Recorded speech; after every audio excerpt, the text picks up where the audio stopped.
Опозицијата на чело со СДСМ не учествува во работата на комисијата за финансирање и буџет, поради што избран е нов претседавач и можноста за донесување заклучоци е отворена.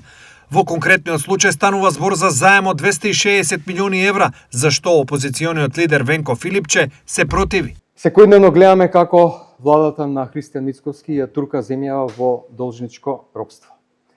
Последниот предлог да се земат 300 милиони евра од банки, кои на владата не ги дозволија, што укажува на веќе сомнеш во нашиот кредитен рейтинг.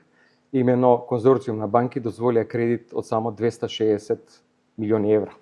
Со ужасно голема каматна стапка од близу 4,5%. Првото прашање кое што се поставува е каде одат овие пари? Нема редовна исплата на плати по јавните институции. Нема ниту размислување, а камоли најава за зголемување на минималната плата. Се касни со социјалните трансфери, се касни со повратот на ДДВ.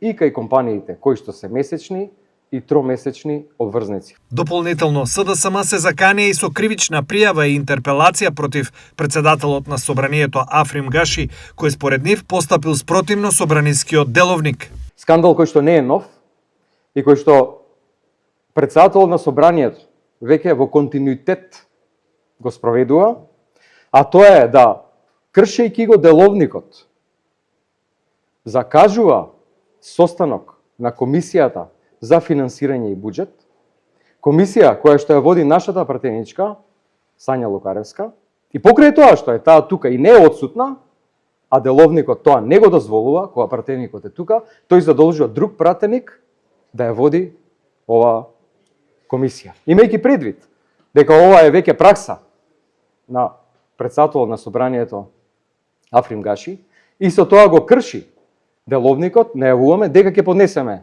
кривична пријава и интерпелација за претседателот на Собранието.